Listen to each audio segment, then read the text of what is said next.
Alrighty, welcome into Chalk Talk Social. It is Friday, May 22nd, and today we got the news desk to rip into. We got the NFL running back tiers to rip into since we just did quarterback tiers. Now we're going to get into running back tiers for some more, potentially, I'm assuming, some contentious debates on that one. But hey, in case you missed it from a couple days ago, stuff that we won't have the news desk, my Brewers took the Cubs down in a little mini series. They've now won 11 of their last 12. They are on absolute fire, they've cut through the Yankees, the Padres. They got the Dodgers next. So they're cooking through really good teams and the Cubs and not losing baseball games. So Brewers are on fire. Stephon Castle posted Hartenstein. If you didn't miss that one, it was the poster of one of the best of the season. But Iman, what is going on? How are we doing today? You already know Friday about the money, about the biz. You know it's me when you hear that. There it is. See, that's the smooth Barry White Friday type of shit right there. What's funny because I meant to ask you, and I know this isn't even on the thing, and it just came to me as soon as you said action. I forgot to ask you about Miles Turner coming out talking about your boy just doing whatever he wanted, Doc not holding him. So is it? Let me ask you a question. Is it still Doc and everybody this terrible, or you got to put some onus on Giannis just checking out? Dog, they said the plane we gonna wait for Giannis. We ain't going nowhere till Giannis get here. Yeah, I did also see that, and it was not a great thing to see, but I'm one of those people that I believe problems like that are organizational failures that stem down from top down, and it's a trickle down effect. And I've been saying it ever since Jimmy Haslam got his greasy, dirty old paws on our franchise, had an influence on this whole Doc situation, and then Doc enabling this to go. A good head coach does not enable that. A good head coach ends that shit from happening with your superstar. There's a level of like Giannis, if that story is true, like, dude, you're the leader of this team. People look to you. You are the one of the faces of the NBA. Like, and it just seems so out of character for him. I mean, I'm not saying Miles Turner is wrong or like lying. It was weird to hear because as a Bucks fan, you just wouldn't think Giannis is that guy to do it. But again, it's clear Doc was enabling it to happen. I mean, like I said, a coach knows. Any coach that's reasonable is not allowing their star player to just do that shit. In the NBA, though, I only can probably think of two head coaches who got enough balls. Giannis is Giannis. I'm just being honest. What's a coach if you're not gonna be you're still the alpha in the room, star or no star? So what do you do though? If you do fine and lay the law down and he still keep doing it, you ain't cutting him. You ain't gonna bench him either. If he's healthy, you ain't gonna bench him. But I mean, yeah. So like, if I'm the coach, like it's starting with a conversation. Hey, it doesn't gotta be public. We won't make it a thing. Let's talk about it. Hey, this happened. What's going on here? Something going on I need to know about. Like, let's get into that. Is there a reason we're late? Is like, again, hey man, I'll lay it down. You're our guy. You're setting the tone for this entire team, for our young guys, and you're the mentor. You are the icon in the NBA. Like, there's a lot of dudes here looking up to you, and if they see you're coming in late and everything, they're gonna think this is a standard, and this is gonna be our standard, and that's a problem. Like, no coach should be immune to being able to say that to any player on their team, regardless of their stats. At least having the conversation. That's me. Man, sack up a little bit. That's what Turner said. This was the first time he said, I've never played for a team where they just can show up when they want to. And so, yeah. Didn't love that. And I think Giannis' name's going to come up down this here program down the road here about potential. Some trade rooms are always going to happen. But yeah, I didn't love that when I heard that. Did not love it. Okay. But yeah, why don't we get into it today? So before the news desk, let's rip straight into our running back tiers that we're going to get into today. So, I mean, I still got my same thing that I was doing last episode with the quarterback tiers with the types of dudes at the bar. So my first tier is still the guy everyone wants to buy around for at the bar, your MVP tiers, league winning and fantasy type tiers. And Iman, I know you got your list. And so I think it's gonna be fun to compare my tier versus your tier, and then let's kind of debate, because I think we're gonna have some similar names in this tier. I think you got 5 guys, I got 7. So I'm gonna say the names I think are on both of our tiers here. It's Bijan Robinson, Jahmyr Gibbs. Yeah. Top tier? Yeah, your top tier. Yeah. So far, yeah. Yep. Jahmyr, Bijan Robinson, CMC. Yeah. Barkley. Yeah. Jonathan Taylor. No. Derrick Henry. You got Derrick Henry then? You know King Henry's Oh, there. I was like, King Henry's And gonna be that's there. I it. think That's it for for you. my part. Because I told you I tried to make it I tried to make it difficult for myself just to not have a park where everybody can get in. Mm-hmm. Hey, it's a park where the VIP is. There's a park for the OK people, and then it's y'all got a park in the back and walk to the get in Disney World. So yes, I had Derrick Henry, Saquon Barkley, and listen, I'm being honest. Saquon and Jonathan Taylor were the last two that I had to think of getting in just because of the down year Saquon had. The fire start that Jonathan Taylor had, but he kind of fizzled out late in the year. So I was like, I don't know. So you know what I'm saying. But Saquon made it in. Bijan, Jahmyr Gibbs, and CMC because he just can do anything and everything. And at first I thought with Christian McCaffrey, is it systematic that he does this? But I'm like, nah, he was like that at Carolina when the team was bad. He was like that in college. He was like that in high school. I got to give him his props where props is due. You always got to have a white boy running back. If he getting off, you just got to put him in the top tier. So, yeah. Yeah, I mean, I think people would debate Derrick Henry because of the age and whatever, but like, there's no way you can leave him out at this point. Still averaging, I mean, last two seasons, 5.9 yards a carry. Last season, 5.2, just under 1,600 yards. I mean, 2024 just missed $2,000. And so he has 16 touchdowns back to back. There's no way you can leave him off of this list, even if he did have some fumble problems last year. Still insane volume, over 300 carries each of the past two seasons. Your point on Jonathan Taylor, I did keep Jonathan Taylor in here because I think he is still the standard of what elite running back looks like and has all the elite traits. I mean, he's got the track star super speed for being 220. Like, he has everything you want out of a running back. And I mean, 1,600 yards last year, 4.9 yards per carry, 18 touchdowns. I mean, for me, it was just too hard to leave him off. And to your point, though, again, 4.9 yards per carry, but after their game in Berlin, that was the third week of November. Yeah, he had a couple games under 50 yards, only 2 games above 80 yards. He really did fall off. He only averaged at least 4 yards per carry one time from November 23rd on to the rest of the year and still finished with 4.9 yards per carry. His first half of the season was that insane. So, but also that's when Daniel Jones went down. Yeah. Everything went to shit. They had no quarterbacking play. So it's like, what are you going to do if you're a defense? You are stacking the box to stop Jonathan Taylor. For sure. So that's why I was like, I think where he fell off last year was more of a Colts systematic failure, the quarterback falling apart, and team just like, all right, well, we're gonna force you to beat us with the pass. We're just gonna key in on Jonathan Taylor. So that's why I snuck him in still for the respect. And then I kept Achane in here. I need to know where you're at on that one. Oh, I'm assuming he's your tier 2. I mean, top tier. Do you want to know why? I thought we were gonna have to debate this one. Give me your go, and I give you why. Because yes, he was in my tier 2, and I'll go through my tier 2 to kind of give you a roundabout why he was there. Okay, yeah, I would love to hear why you make your tier 2 because my tier 1 with him, and I had him tier 2 initially, and like 15 minutes before this, I changed him to tier 1. I backed out, I cowered it out because I was looking at it, I was like, I'm thinking, what more does Achane have to do to earn top tier? He averaged 7.8 yards per carry as a rookie, which is insane, and 100 carries too. He had 5.7 yards per carry last year with 1,350 yards. 5.7 yards a carry is ultra elite stuff, and we know he's arguably the fastest running back in the league. So the efficiency has not dropped off the more carries and opportunities he's got. He's had no less than 11 total touchdowns in each of his 3 seasons. So it's like there's nothing fluky here going on with his scoring.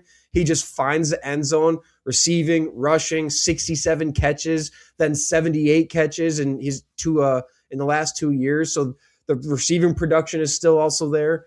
And I think like the only argument you can make against him is maybe like the health because he's missed a little bit of time. But when he plays, man, his production is tier 1 stuff. Like that's why I was like, it's too hard for me to keep his production out. And you could say it's volume because the Dolphins didn't have shit going on around him, but the efficiency was still off the charts. So that's where I was struggling with it. So And I was a little more vain on it because I just don't think with his body structure, he's going to dominate for a long period of time. So you look at our guys at the top, Saquon, Derrick Henry, Bijan Robinson, pretty big guy, Jahmyr Gibbs.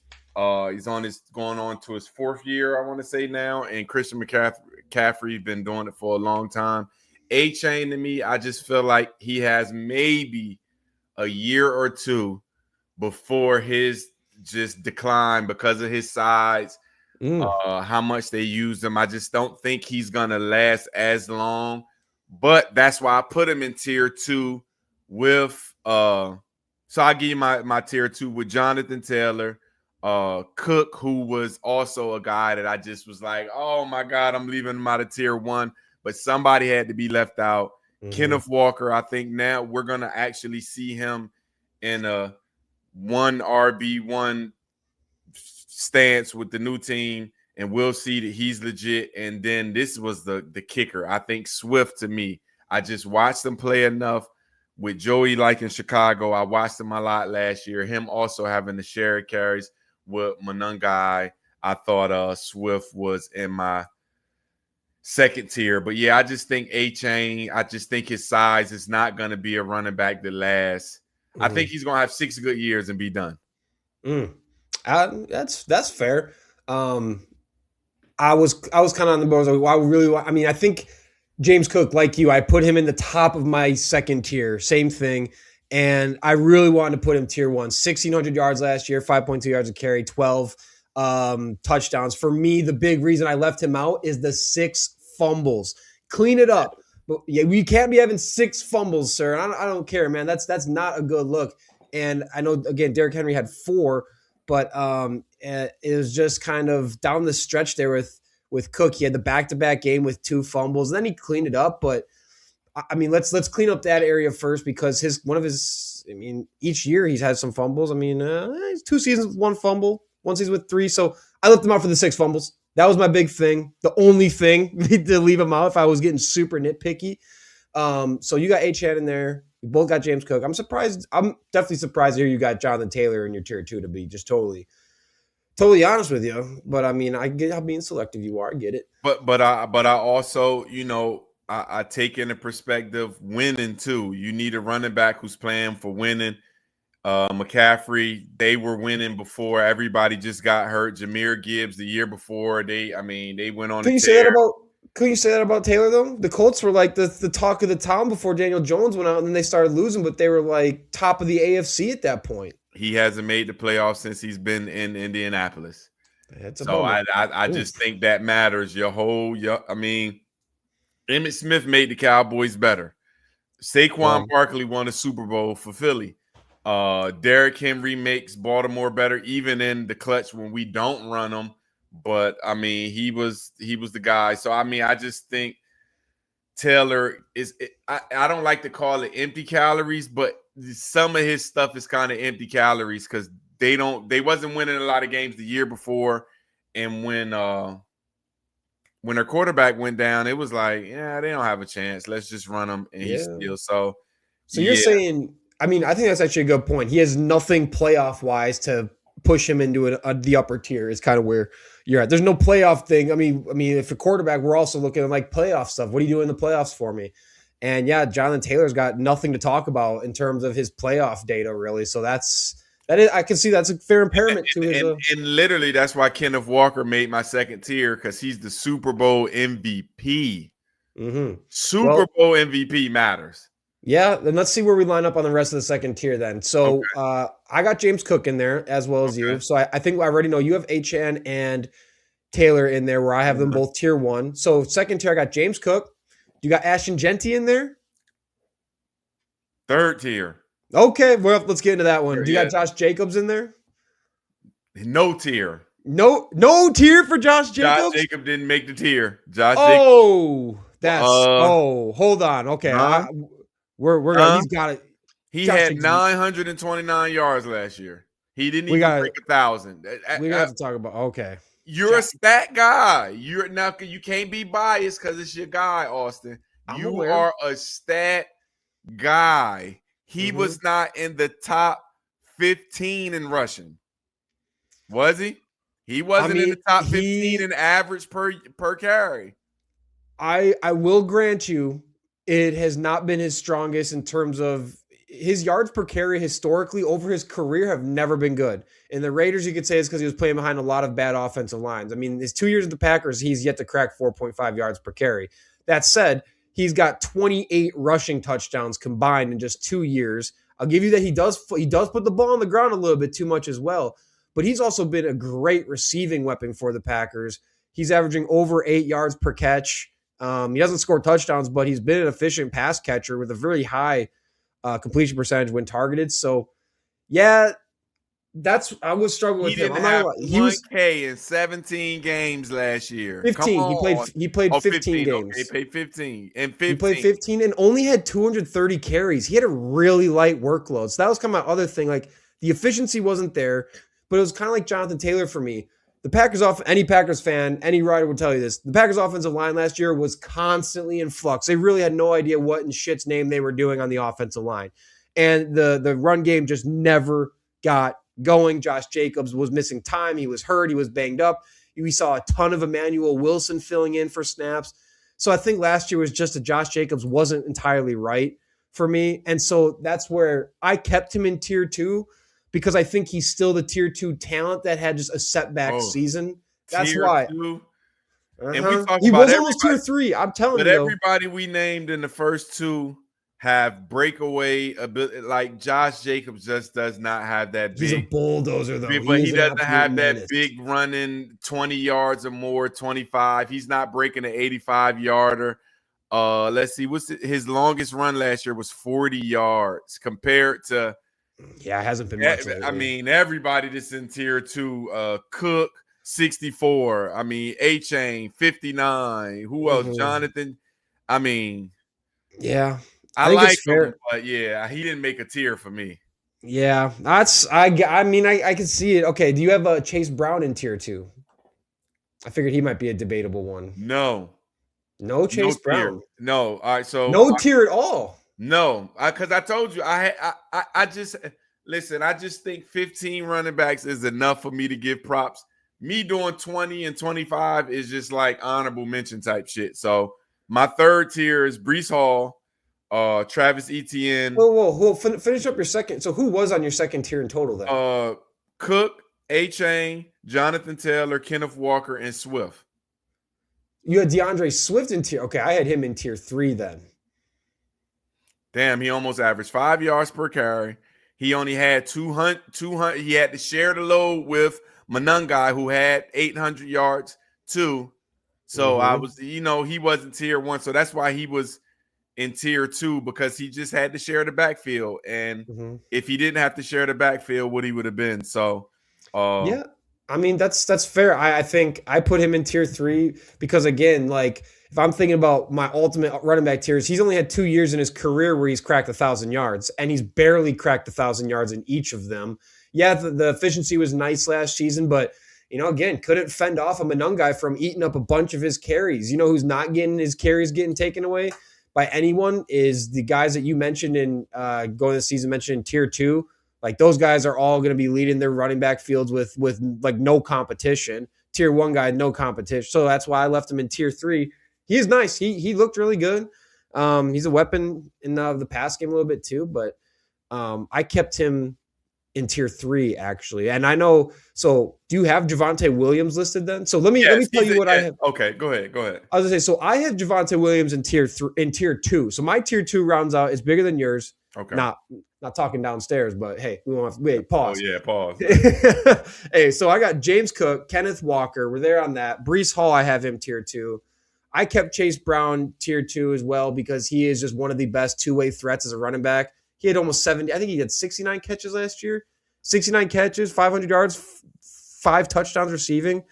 I mean, he's about to be. There's all these talks now about him being the next big paid running back in the NFL.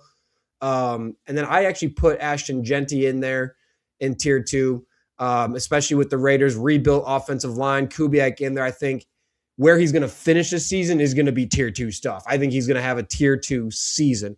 And I kept Javonte Williams in there for this case. Didn't put him tier 1, even though last year was legitimately elite for him when he was healthy and he was finally a featured back again, a healthy featured back. He showed he has the bell cow stuff. Like the tape is all there. And I didn't put him in tier 3 because I think he's earned more than prove it territory to me at this point. He hasn't had the sustained track record to sit with the true elites. But I mean, what he did last season and what he's going to do this season, because there's no other competition in that backfield, like he's going to be another guy tier 2 stuff. And then I also snuck in Kyron Williams in here, who you didn't have.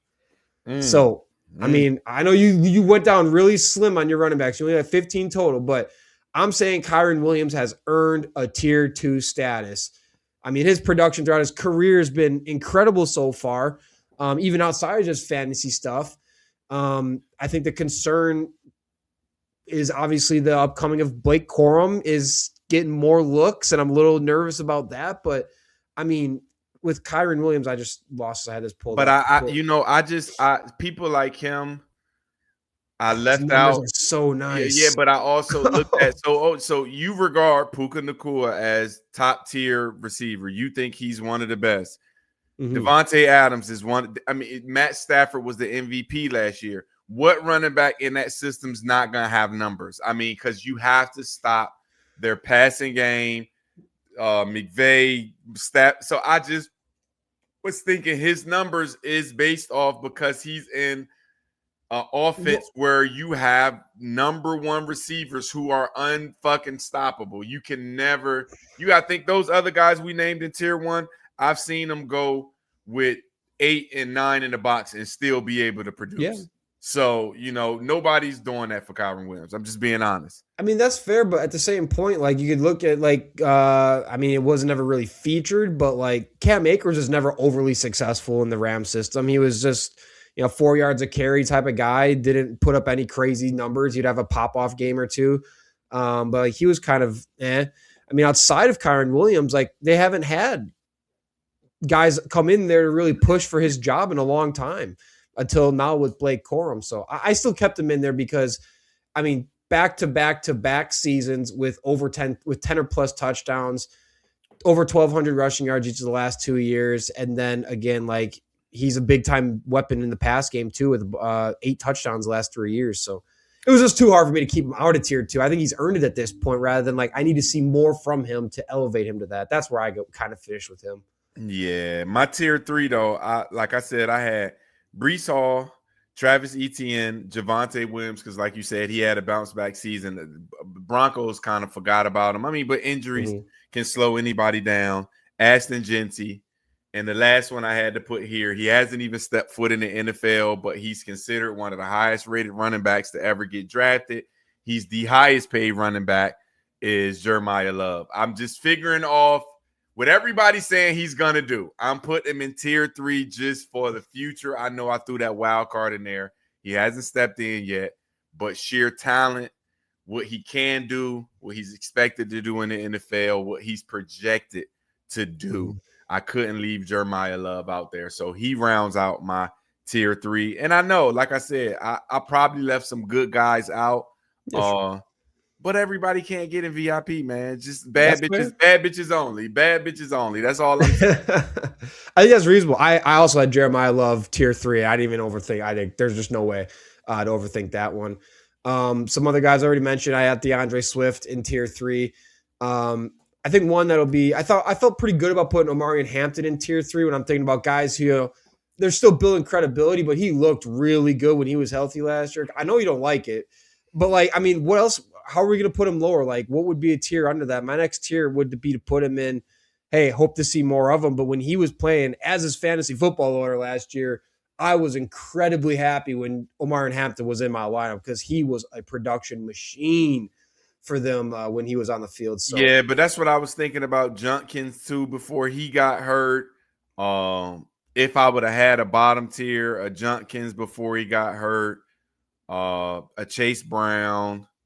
Rico Brown all the way down there. Yeah, Rico Dow didn't have a bad season himself too. I thought about him too for like under the jail tier, but yeah, I just wasn't going.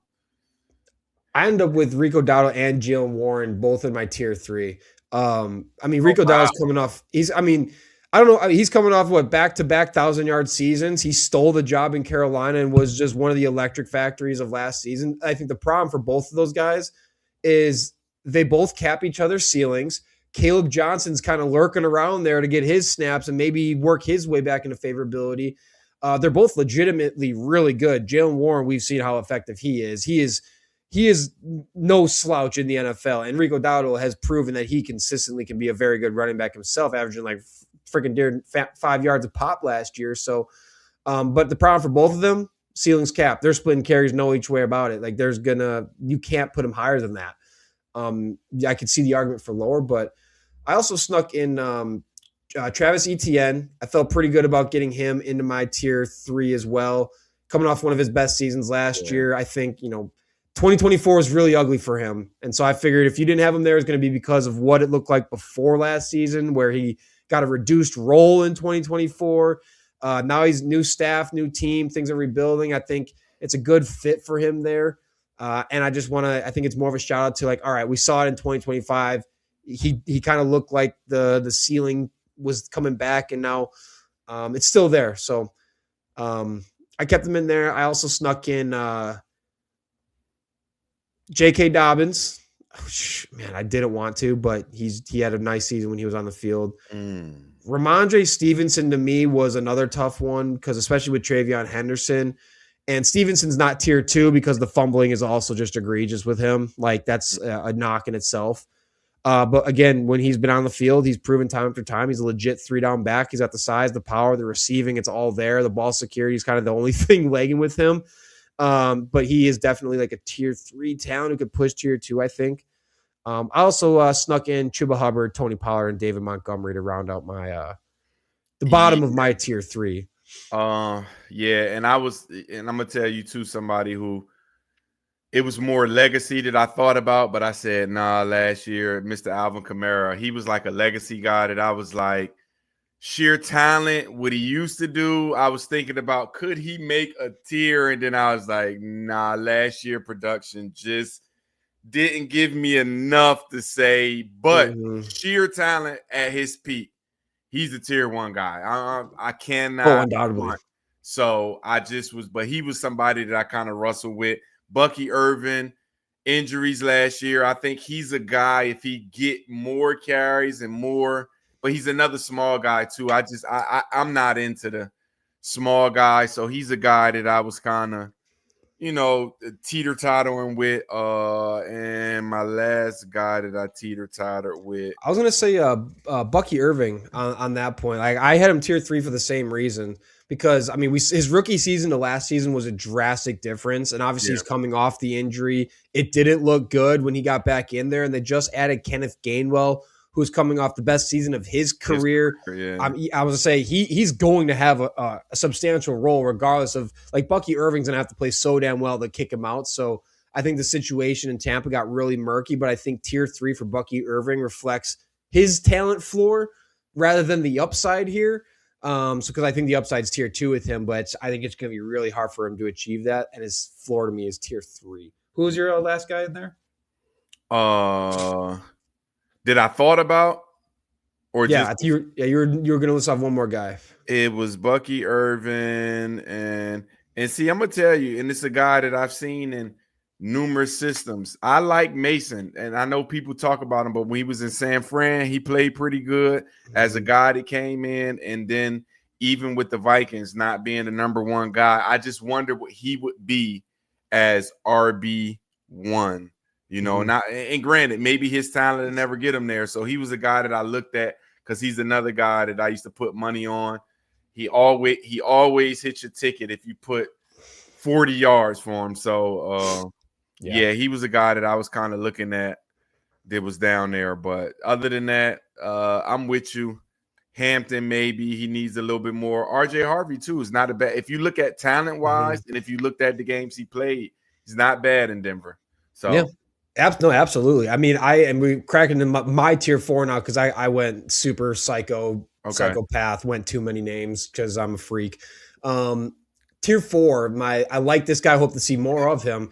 Jordan Mason made that one for me, no doubt. Okay. And I think his cap is just Aaron Jones is still sticking around and going to get touches. But I'd put Aaron Jones even a tier lower because I just think he's old, beat up. And I love Aaron Jones to death. He's one of my favorite guys I've ever watched, and I just love him. But I think he's, just kind of towards the end of his stint. He's in his early 30s. He's hurting. But Jordan Mason, you're right. I mean, besides last season, his entire career, he's at least 5.2 yards per carry. And last year, on his highest volume, still had 4.8 yards a carry and 6 touchdowns. So he doesn't do anything for you in the pass game, but he's definitely been an effective runner that's just been hindered. So, yeah, I want to see more of him. Not as a Packers fan, but on this tiering, I want to see more of him. I also had RJ Harvey in this list as well. I think he's capped because of Dobbins, as long as Dobbins is there. And then Quinshon Judkins was another one for me. Like, I did want to put him in tier 3. But I think the problem with Quinshon, I'm just pulling up the thing I has, he was not efficient by any stretch of the imagination last year. He ended up with 3.6 yards per carry on 230 carries. Is not good. And you can blame other parts of that, the system, the scheme, the line. You can blame that. That's not ready enough for anything beyond, hey, I just want to see more of them at this point, despite the flashes. But some other guys I had on my list, and see what you think on this. I had Travion Henderson in here. A lot of upside there. I really like Henderson. Cam Scattaboo, I put in this is, again, my like this guy, hope to see more of him. Henderson, Scattaboo, Mason, Jadarian Price, because he's going to start the season for the Seahawks most likely.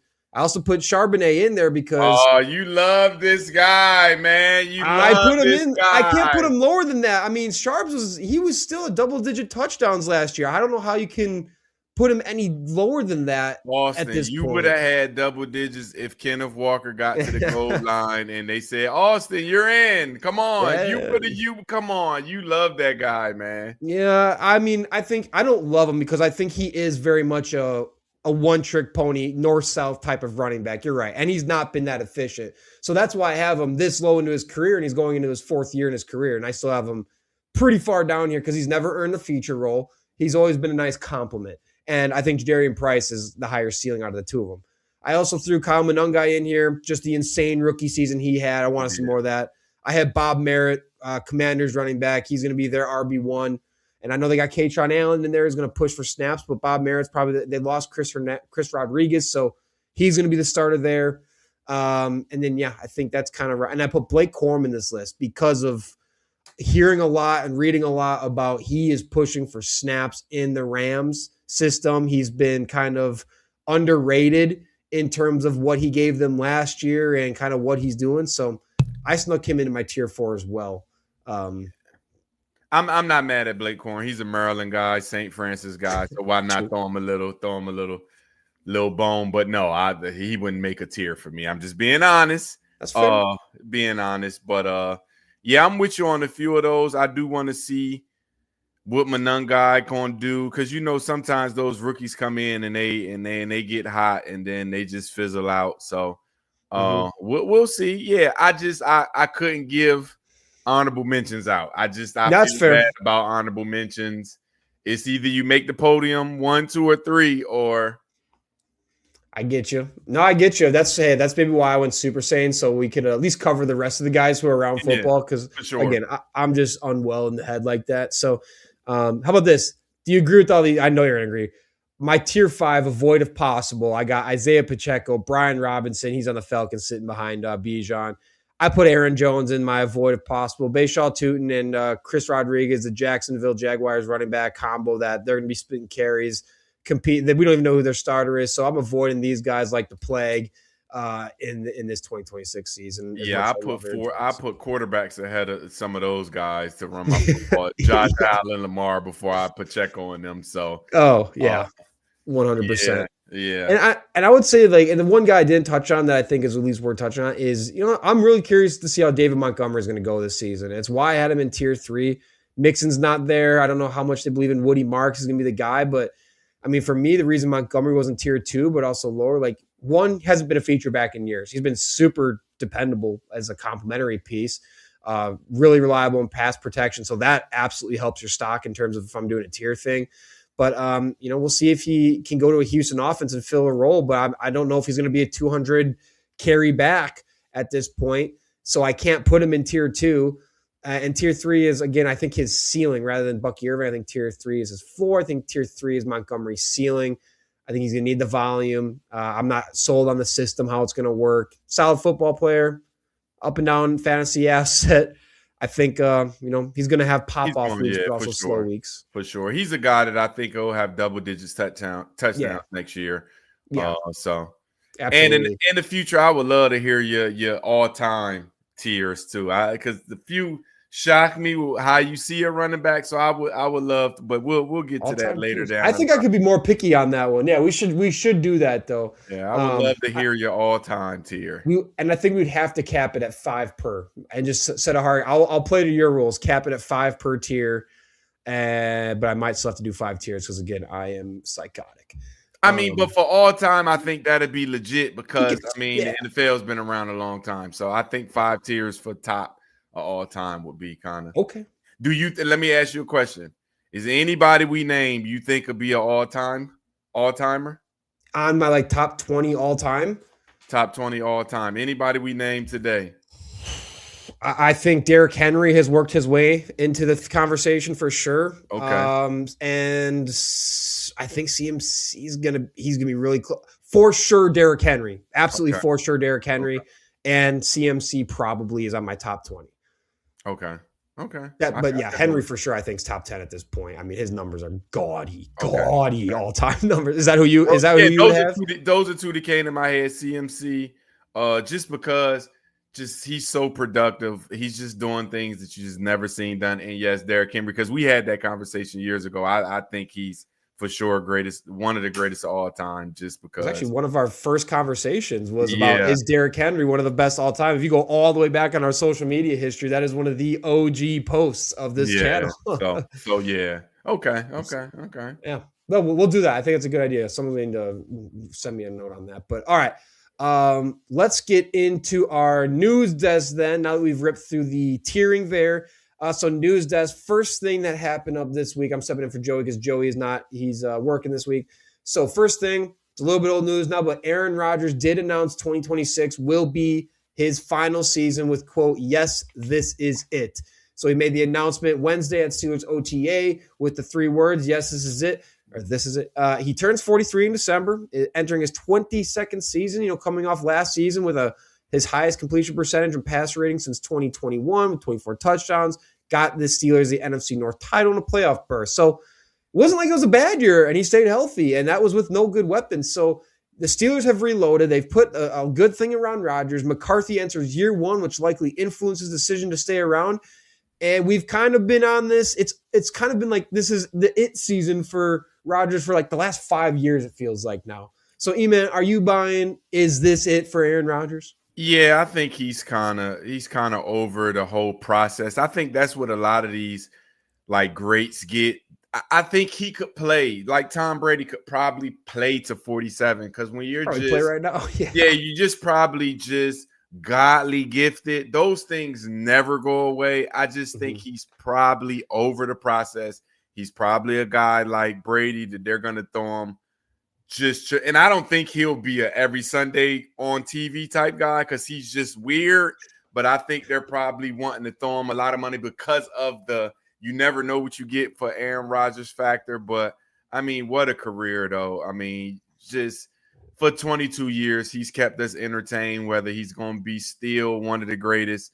But what a career. Like I said, I always give him his props. He is the most gifted arm talent that I've ever seen. In the NFL. So I just think it's only right to help his man McCarthy out, give him one more year because if not, it's Mason, it's Howard, it's looking around. So I think he's doing this guy a favor, even though I don't think his relationship with Mike McCarthy is the best, but they probably talked and hashed out some things. But I mean, I believe him. He doesn't need, I mean, he's made so much fucking money. I mean, he doesn't need the money. So yeah, I think I'm believing it as well. Man, the Roger highlight films are going to be, they're already epic. The chills up and down the spine. Yeah, I agree. Best arm talent the league has ever seen. I don't think that'll ever be topped. He is revolutionized the position of quarterback with his ability to throw the ball, and just his mechanics are insane. But yeah, I think it's over because one, if it goes bad, the Steelers are drafting a quarterback right off the bat, and Rodgers at 44 knows he's a lame duck quarterback if he comes back, and that's not happening. Or again, it goes bad. Maybe the Steelers get antsy to see what Drew Aller or Will Howard can do if either of them looks like they're showing promise in their development. And that puts Rodgers in a serious quarterback battle. And again, we know he ain't coming back to do any of that crap. And there's also no chance for the Steelers to get the Super Bowl this year. It's not in the cards. Let's just be totally honest, unless there's a miracle that happens. So again, just falling short again after getting the shit beat out of you is not exactly going to make him want to come back for more. So, and especially if he gets hurt, done, signed, sealed, delivered. And I think our greats deserve to say stuff like this going into the year so they can get all their roses. Every game, he should get a standing ovation. He should get a highlight reel. I just think our greats should just always say, hey, this is my last year, y'all. So y'all can honor me all year. Like not knowing when LeBron's going in, even Tom Brady, we didn't know if he was coming back or not. Like I like the greats to say, hey, this is my last year, y'all. And so, and I think he deserves, I think he deserves his honor in every game on the road he goes to. I mean, I just think he should have a tribute every fucking week. Like just put together a highlight film of his Aaron Rodgers' first week of all of his career. He just deserves that. I just think he's done so much good in the NFL. So 100% agree. As a football fan, as a Packer fan, do the retirement tour. You've earned it, Rodgers. And I just football. NFL football is better when Aaron Rodgers is playing it, and when Aaron Rodgers looks happy out there. NFL football is just simply better. Speaking of guys who are not too happy, though, our next topic, Rashee Rice. This guy is a problem. He is jailed for 30 days after testing positive for marijuana on a probation violation that could have been avoided, but he just continues his off-field spiraling. So he was taken into custody on May 19th after a THC positive drug test violated his probation terms for his original crime of driving his Lamborghini 100 miles an hour, causing a multi-car crash with multiple injuries, pleaded guilty to 2 third-degree felonies, which somehow he was playing football not too long after that is insane. The NFL has not yet announced additional discipline, but a multi-game suspension is likely to come under their conduct policy. So, Iman, your thoughts on Rashee Rice and how much damage does this do to the Chiefs' chances in 2026 now without him again? So, Andy Reid is known to just give all of these dickheads chances. So, I know Andy Reid is because Andy Reid is that type of coach, and I respect him for it. You know, you want to give young kids chances, but what an idiot, man. I don't get it. I made a post on Facebook maybe last week that has infiltrated athletics on a high school level. I'm telling you, I have to have constant conversations with high school kids about being an athlete and why weed is just not, it's not that important that y'all got to spend all your money. You can't give it up even during the season. Like Rashee Rice, knowing you're going to go to jail if you piss dirty, still has no just willpower to not smoke it. He's a guy you can't trust. He needs to be cut. He needs to be out of the league. All the shit you've been doing, and let's not forget just the car crash. The baby mama came out and said you put her out in negative 20-degree weather, pregnant. Like he's just an asshole. And I just can't put up with these young guys who just blowing their career. Because yes, talent. He's probably their best receiver on the roster. He's incredible. You got it all. You got it all. But clearly, mentally, something's wrong. You need help because no millionaire wants to do 30 days in a rehab. Nevertheless, go to jail. I think these people really have fantasized jail like it gives you street cred to say, oh, I did some time. Like he's just a fucking idiot, man. And people like him, I would just smack and just kick their ass. Because when I seen it, I was like, no way. Just no way you cannot. So he should get cut, but I just know Andy Reid. He's a nice guy. He just loves these guys, man. And I ain't mad, but it's over. Yeah, I mean, nothing said street credit like throwing away an NFL career where you're making millions of dollars and one of the best in your game, playing a kid's sport that you love, and you don't got to go work a desk job. Nothing says street cred like, breaking the one rule you need to follow, the simplest rule: don't piss hot. And he couldn't do that. I mean, the NFL community, I was all over Twitter on it, is honestly genuinely baffled at this dude. And I think there's definitely an element to like the Chiefs. Maybe it's the NFL. I don't know. And I don't know exactly what every team's got going on, but NFL teams have so much money. Every team should have some type of guidance person that these people can go to. They've been doing more to give financial support to young rookies making all this money and how to use their money wisely. There clearly needs to be something for dudes. And like Rashee Rice, like something's not ticking well upstairs. And it feels like he wasn't given the guidance he needed, the support he needs. Clearly something's missing where maybe there's a level that the NFL or the teams can do a better job on there, because he's not the first. I mean, Nolan Smith, Eagles linebacker, the next Georgia player, he just got busted on this crazy speeding ticket now. Love to drive fast in Georgia. What is with all these Georgia dudes getting speeding tickets? He's like the 10th one. So like clearly there's like a disconnect where these dudes are not getting proper guidance that they clearly need. And I get it, you're a kid, have fun, live your life, but like not at the cost of your career and jeopardizing all that you've worked so hard for what? Literally for what? It just pisses me off. Me and you never made it. So like I would give anything to have that talent. Austin, and I would give up anything for it. Man, to have a shot to take care of you.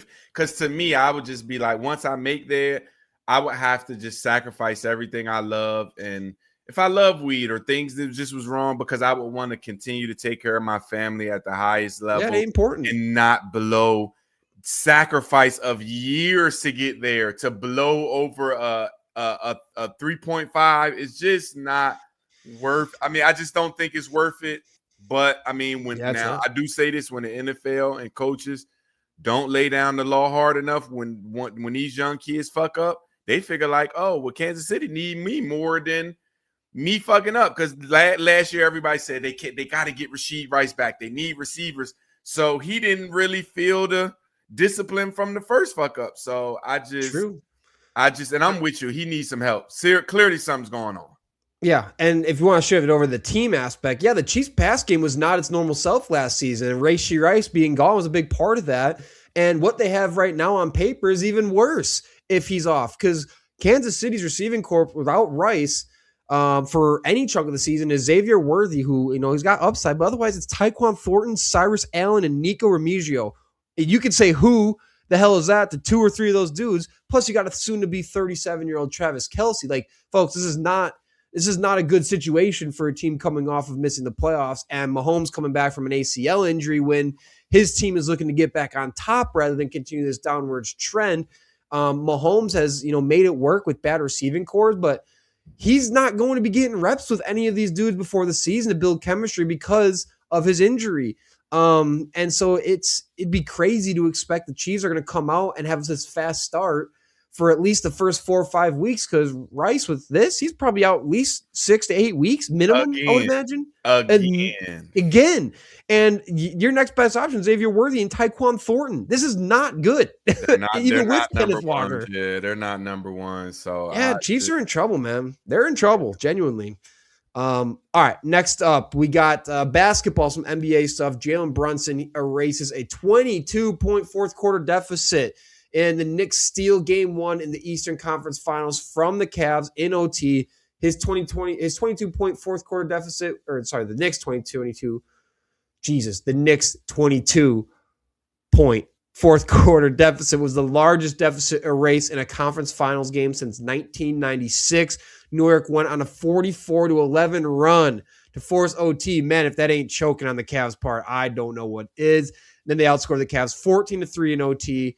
The Knicks are now 9-4 in games decided by 3 points or fewer this postseason, which is just some elite clutch business.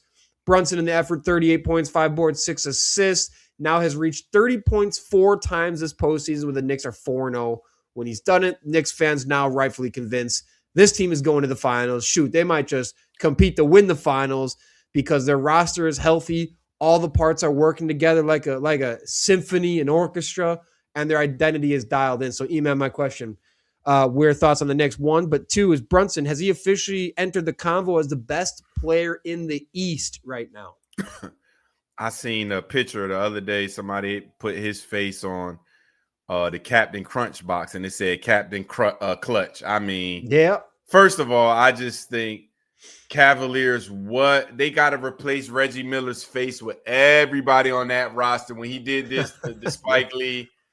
Because granted, I thought Jalen Brunson did an awesome job in the fourth quarter, but James Harden, Donovan Mitchell, Evan Mobley, y'all all need to just be fight. And they're losing now 107-91, so they're about to go down 2-0.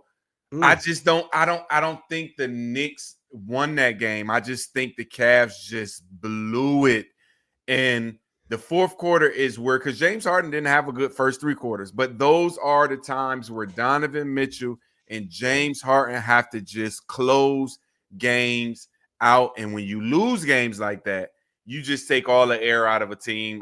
They might get swept. I'm going to be honest. I think that's a game you lose like that, you might get swept, because what statement game. I mean, goodness grief. I watched it and was like, the Cavs. And I mean, I used to love James Harden, but I've just grown to know when you need him at the most time, he's not going to be there. So, but Jalen Brunson is that guy. I was going to say, so first question, do you think the Knicks are making the finals? Yes. They're going to, I think they're going to sweep the Cavs. I agree. I think a sweep is coming, maybe a gentleman's sweep at worst. Two, do you think the Knicks make it a competitive finals against the Spurs or the Thunder? Like, I'm talking 6 games.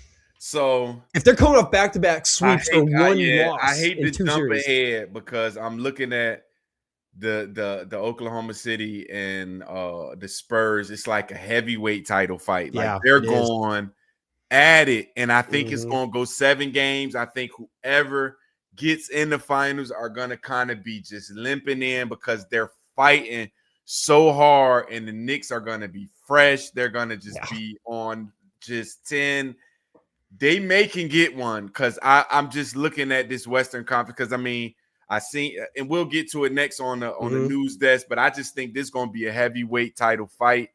And whatever team make it out may be a little bit of gimpy getting into a fresh, energetic Knicks team. So, this may be the year. It feels like it. And again, I'm struggling. As good as Jaylen Brown was incredible this season. Jason Tatum came back really good. I'm kind of struggling to see who's the better player in the East right now than Jalen Brunson if we're counting playoff success. Nobody. Right? Nobody. Exactly. He's becoming a playoff legend in real time right now. He continues to be absolutely unstoppable in the fourth quarter. I found this stat that NBA teams were 3-747 when trailing by 20 plus in the fourth quarter of a playoff game in the last 30 years. And then Brunson single-handedly made that stat 4-747 with what he did. So last season, he finished the postseason averaging the same amount of points and points plus assists per game as SGA, who went on to win finals MVP. So you can say that. And there's not a more clutch player in the NBA right now. What he's doing, leading the league in playoff scoring over the last 4 years. He's just getting better, more efficient. He's turned away from being this hero ball merchant that he got roasted for early on. I mean, I saw a stat. I mean, obviously I saw the stat, but 35% of his makes this season came off of assists, which is up over 19% from last year. And the Knicks net rating with him on the court is in the most elite tier. So, and I know you've made the argument like small guys can't carry to a championship. We've really only seen it with like Steph Curry. AI. I mean, AI was a carry in that team, but like I think Jalen Brunson checks every box for a player capable of carrying a franchise. I believe now, because I watched that game and I've been watching him. I think he's a bona fide superstar in the East.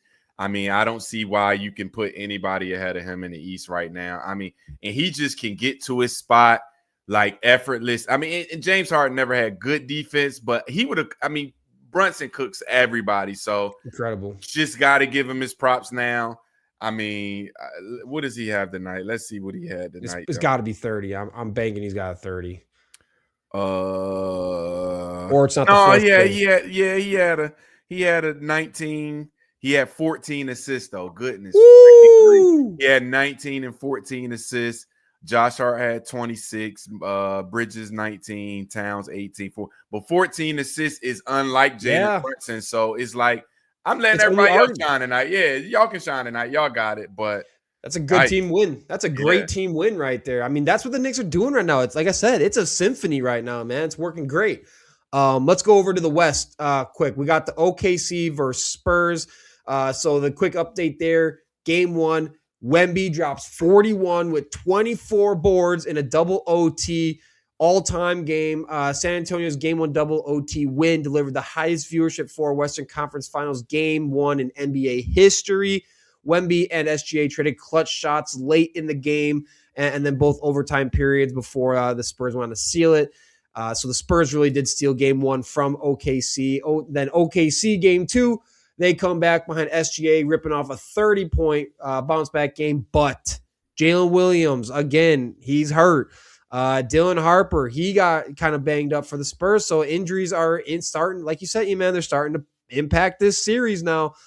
So I think a couple things we can go with. I mean, the start, at what point do we just start saying Wemby is the best player in the world right now rather than like anything else? Are we there? Can we turn my mic up? I'm being honest, Austin, and I know this may be a little premature.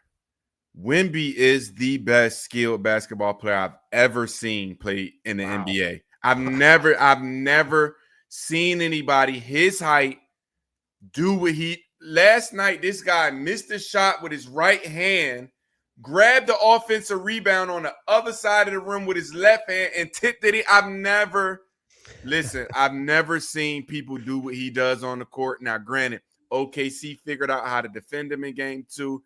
But Austin, I'm being honest. I don't want to say in the world now. I've never seen anybody with the skill level. Kevin Durant's tall and can shoot, but he can't defend. He's not as dominant down low as Shaq was big and dominant. Can't shoot as well. Can't just have the finesse. Jordan and LeBron. I've never seen anything like Wemby in my life. If he has a 12-year career like this, he's the greatest, and it had no championships. Fuck, I don't care about no, and he's gonna win them. If he gets better, he's gonna win them. I've never seen the shit that he does on the court in my life, Austin. I'm not lying. Last night, he literally missed it with his right hand. On the other side with his left hand, tipped it on. I said, goodness freaking grief. Listen, he's the best I've ever seen. Yeah, I mean, the scary thing, too, is like you said, like OKC, they found a way to kind of put a lid on it. They won game 2, but Wemby still had 21, 17, 6, and 4 blocks. Like, he didn't have a bad game. OKC was just that good. And like to your point about like comparing him to other guys, like there is no comparison in NBA history for what he's doing at the age of 22. No other player has been able to do at the age of 22, especially not in his position. Not Shaq, not Tim Duncan, not Giannis. I mean, those guys have insane skills. I mean, Giannis is maybe the closest thing in terms of size, skill, maybe less in the clutch shot. But I mean, even Wemby's got the clutch shot factor to him too, especially with the lights the brightest. So I even saw some NBA writers out there calling his game 1 the best performance by a player under 23 in conference finals history. So again, I think SGA might be the MVP of the league right now, but we all seen it with our own eyes that Wemby is out here, out alpha him on the biggest stage, and he's done it before just tonight. So can you imagine him 20 pounds bigger with a little bit more physicality? Because Hartenstein and them kind of fizzled him up. If he can get to a Giannis size, I mean, what is going to stop this dude, man? Because like you said, clutch, when they were down by 3, he pulled up 40 feet, just effortless, give it to me, and look like, and that's what I love about him. He's not shying away from saying, all right, I'm going to carry my team right now. Fox was out, we young. And I really think they would have won game 2, but Castle is just turning the ball over at a high clip. And I'm like, what? He's not a point guard. And you see they played, I forgot Zero's name, but Fox got to come back because Castle is turning the ball over. And I think without them turnovers, I just think the Spurs are going to be hard to be beat with that alien. I mean, he's truly an alien. If you've never believed in UFOs, this guy is not from Earth. I'm being honest. He's not from fucking Earth. It's he's not the for he's perfect. he's the evidence you need that aliens do exist. I mean, yeah, but problem for the Spurs is talented as that team is, that Thunder's bench is the Thunder's role players are Legit. doing they're Legit. scoring a shitload of points, man. So that's a this you're right. This is a heavyweight battle. There's a little bit of injuries impacting this one, so we're about to find out. It's a good series, only getting better. Back over to the Eastern Conference though, because there's some rumors heating up around Jaylen Brown trade rumors coming off the Celtics blowing a 3-1 lead to Philly, losing that series. And now Boston, been a lot of talk about their core being in question. So Jaylen Brown obviously being, MVP level play this season, averaging just under 29 points a game, just under 7 boards a game, 5 assists a game on 47.7% field goal shooting, career best across the board. Likely going to be all NBA first team, but definitely some type of all NBA team. NBA insider Chris Mannix confirmed that the Celtics and the Hawks had brief talks on Jaylen Brown during the season, but because of the contract, kind of hold it back. And mind you, Jaylen Brown, Georgia native, Atlanta is considered one of the most natural fits for him. But even Tracy McGrady was just on NBA on NBC saying that Brown was allegedly deeply frustrated with the organization. Brown came out on May 6th then and said, me and Brad Stevens have a great relationship. I love Boston. If it was up to me, I could play there for the next 10 years. But Iman, Jaylen Brown, coming off the best season of his career, proved he can be a number one guy with Tatum out for as long as he was out. And now we're talking legitimate trade rumors around him in Boston. Do you see the Celtics trading him this summer, or do they trust the Tatum Brown pairing for one more season? And let's see if we can run this thing back. If I'm running the organization, I'm not trading him. But the way he's talking and just, I hate these guys when they get in these podcasts, start streaming. They just telling too much, talking too much. And we could tell when he was saying, oh, me and Brad, it was bullshit. I just hate all of these guys. Like, what else do you want? We made you a max player. We've shown you all the love. And because you're playing second fiddle to Jason Tatum, it just seems like you're unhappy. Become legendary. Scottie Pippen clearly could have been a one. He never thought he was Jordan. He never wanted to be Jordan. And he's considered the best Robin to ever play because I just want guys to become legendary and win. You rich. You on max. Like, what else do you want? You're going to go to Atlanta and not win as good as you could win in Boston. But Atlanta's never going to have a chance to win a championship. I'm going to just be honest. He's not going to be the difference because they're going to have to unload some talent on that team for the trade anyway. So it's going to be you and Jalen Johnson. And unless, I mean, that's where you can kind of say maybe a 3-team trade comes in here and Giannis is involved. And it takes, and Atlanta's able to kind of maintain their core then. If Giannis ends up going over to Boston in this type of deal, which I don't think is totally out of the realm at this point. I mean, the room is already there.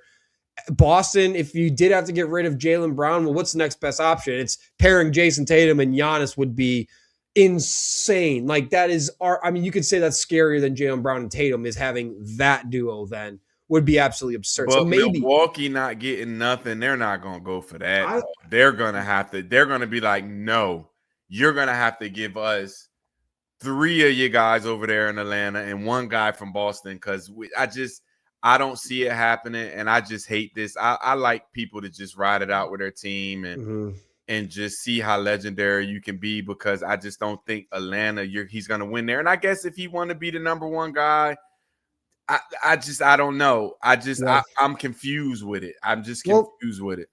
You're not the only one because I was looking at kind of the read on Celtics social media. They seem kind of split, little 50-50 type of thing. So kind of, half seem like are in the field of, all right, let's blow this up. Let's get the best package possible while Brown's value is still at its peak.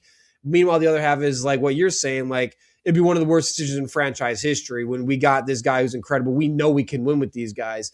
I think, the intrigue with the Hawks, obviously he's a native there. The Hawks have the cost-controlled young talent. They can match the salary. They need a star to build around. I mean, the trade kind of writes itself. But yeah, I think the Giannis wrinkle is an interesting one. If it were to be a 3-team trade or whatever it looks like, I think there's a lot of noise behind that right now. But again, I think if that's real noise, that Tatum and Giannis pairing in Boston would be the thing that you I would love to see Jaylen. I'll be happy if Jaylen Brown comes to Milwaukee. Yo, sure bet. Like, let's make that happen. If we kind of swap those two and Milwaukee can give you some other piece, I would do that trade in a heartbeat if I'm Milwaukee. Tatum and that shooting, He's better. Giannis, Tatum, and with the shooting that Boston has, with Hauser and Pritchard and them, that's going to be a danger. Listen, I don't think nobody wants to see that. So if it happens, Celtics fans should be happy. He's not going to win in Atlanta. If Giannis go to Boston and they can kind of keep their team together where they're shooting around all those guys that can shoot, because that's all Giannis need is shooters with Jason Tatum. Really good coaching. Shit, I'm telling you now. Yeah, I think it's a great situation. I know Bucks fans would be ecstatic to get Jaylen Brown back in that trade. That's a type of player you need back in that Giannis trade. For sure. And I think I would be, as a Bucks fan, I'm jumping for joy to get a guy who's almost dropping 30 points on almost 50% shooting. Like, hell, sign me up all day. So I would love to see that one. All right, over to baseball really quick to wrap up the show. So Shohei Ohtani has now lowered, this is crazy. He has lowered his ERA to 0.73, and he's coming off ripping 12 straight innings without allowing a run, and he's now hitting over 500 in his last 5 games. So right now, his surface level hitting numbers are improving. He's hitting over 270 now, but the advanced numbers behind his numbers are still elite. Right now, he's got a 379 weighted on base average, which is incredible. A 16.4% barrel rate, incredible. 48.8% hard hit rate, incredible. And 93 miles per hour exit velo. Again, all these numbers and the data is like he is fine. He's actually getting better. So, Iman, my question to you, if he keeps this up, and should he be able to sustain the wear on his body doing both things, being a two-way player, is this the greatest individual baseball season we've ever seen? So I want to give you a preface. I was on Facebook. Once again, I be on Facebook all the time fussing with people. It was something came up. Is Shohei a better athlete than LeBron James? And clearly nobody watches baseball because I'm like, are y'all watching what he does? I said yes, because let's be clear. LeBron in the NBA is just a freight train. Like, he's not skilled. He's just big, tall, and fast. There's nobody in their sport dominating every part of the game like Shohei is dominating baseball. And once again, he's young. Do people understand? Like you said, if he can keep his body together, he's only gonna get better if he's motivated. Because, you know, sometimes people just gets a lot of money. He like doing some slimy shit off the field. Yeah, now. He's kind of different off. He's kind of different off baseball. He likes to gamble. He likes to put money in places, and so that may be an issue. But I mean, Austin, I'm being honest. I've been around sports a long time, man. I mean, you got to go back to Babe Ruth. It's hard to bring up somebody that can do what he does with a bat, on the mound, and just superstar status too. So yes, he's another guy like Wemby, man. It's like another alien. Who is his mom and dad? I would love to just get an egg or some sperm or something and mix it with mines and my girls. I take it. Listen, I would have a Shohei baby tomorrow. Yeah. Take donations. Yes. Absolutely. That shit is insane, Austin. But I told you at the beginning of the year, Dodgers are gonna win again. Yeah, absolutely. I mean, look, a sub-1 ERA as a starting pitcher with, 5+ starts, especially. I mean, that's alone all-time territory. While doing it at the same point, one of the best hitters in baseball. I mean, the guy is literally just science fiction. He's out of a movie. We don't really, you could say Babe Ruth, but that's like eons ago, entirely different sport. Like, we don't have a real frame of reference in sports for what Ohtani is doing at this level. I mean, you could say Dion did a little bit of it. Bo Jackson did a little bit of it. Travis Hunter did a little bit, but never even those greats, not to this level at this extended period. Because again, all the all-time great two-way players across any sport, historically, they hit a wall. And I think the thing that's different with Ohtani is it looks like he's only getting more dominant. And he's like powering. It's like Godzilla powering up right now. Like, we haven't even seen him in his prime, his most primal form yet. And so to me, the MVP conversation, it's not even a conversation in the NL if he stays healthy. It should, in fact, be unanimous. I think the debate is with baseball voting and the Baseball Writers of America looking to separate hitting and pitching awards a little bit is, will they actually give an award to a pitcher, quote-unquote pitcher, in this era, especially? And his hitting's picking up. But again, he's only got 8 homers. He's only hitting 272. So if he doesn't have the elite hitting numbers, which let's be honest, he's probably finished hitting at least 290 with 30 plus home runs, 90 plus ribbies. And on top of it, he's pacing to have one of the best pitching seasons we've ever seen. So yeah, I'm marking this. Like if this pace keeps up, even half of this pace keeps up, best season we've ever seen in sure baseball history. Baseball. And that's why I tell people sometimes y'all got to keep up with just who's who. I mean, if you are, like I said, LeBron is the chosen one, but I mean, Shohei is the chosen one. Just imagine him playing quarterback too. I think he could probably go in the NFL. There's nothing. I don't think he could. I could think he could go in the NFL right now and be a legit Pro Bowler at quarterback. Sure, I wouldn't doubt it. All right, last one to wrap up the show. On the other side of the country, Aaron Judge, he's slumping. The Yankees coming off a 2-7 road trip. Yankees fans are not happy anymore. They're still comfortably in second place in the division, though. Surprisingly, it's the Rays, who no one talk about still, are leading that division. They got 4-game lead on the Yankees as of right now. So what's kind of become the biggest problem? Because New York's going backwards. Fans are getting anxious. And is it Aaron Boone, their manager? Is it Aaron Judge, who can't catch a cold right now? Or is it the injury situation spiraling out of control? What do you think is kind of the biggest factor of this New York Yankees slump right now? I mean, where Aaron Judge always had like that blood in him that wasn't kind of like, he's good. He's just naturally talented, naturally powerful. I just never thought when the lights were bright, he's ever done anything. So he's going to get back on. He's going to, regular season, he's going to get back on board. He's going to start hitting more. New York, calm down. It's just, I don't think he's ever going to bring a World Series to y'all because I just don't see him being the clutch guy. I hate to say it. I didn't think he should have won MVP last year. I'm standing on it. I didn't think he should have won the MVP. So he'll get it back though. I mean, baseball, you go through these slumps sometimes and it's going to happen. Yeah, I think he'll come out of it. I mean, I think, again, Yankees fans are talking a lot about it online. Like, just trust the process. He's going to have a 15-game tear. There's going to be like, why do we even have this conversation at all? And I think it comes down to the injuries, man. They're getting hit by it too right now. So Giancarlo Stanton's been out since April 25th with a calf strain. He's not clear to return yet, I don't believe. Max Fried, their top pitcher, Fried, whatever his last name is, he was shut down with left elbow injury. So that's not a great sign. Jason Dominguez, one of their top prospects, no timetable for him to return. Jason Caballero. I mean, like now Trent Grisham. I mean, the list is racks up on all the injuries that the Yankees are working through right now. And without Stanton, like that's the big bat behind Judge in the lineup. The kind of productive protection around Judge is gone. So pitchers can attack Judge differently, knowing nobody is behind him. And kind of exposing Judge a little bit. I don't think Brett Boone, people rip on Brett Boone for sure. But he's got reasons why you can rip on him. But he's not the reason all these guys are getting hurt. I mean, we saw with the Mets. They lost one Juan Soto. It went to shit. They get Soto back. Oh, it's the whole thing's turning around again. So I think it's kind of a similar situation here. Hal Steinbrenner loves Aaron Boone. Brian Cashman loves Boone. So the whole front office is behind them. So nothing's going to happen with him. I think it's just they got to work through injuries right now. And Yankees fans, chill out. You'll still be in the playoffs.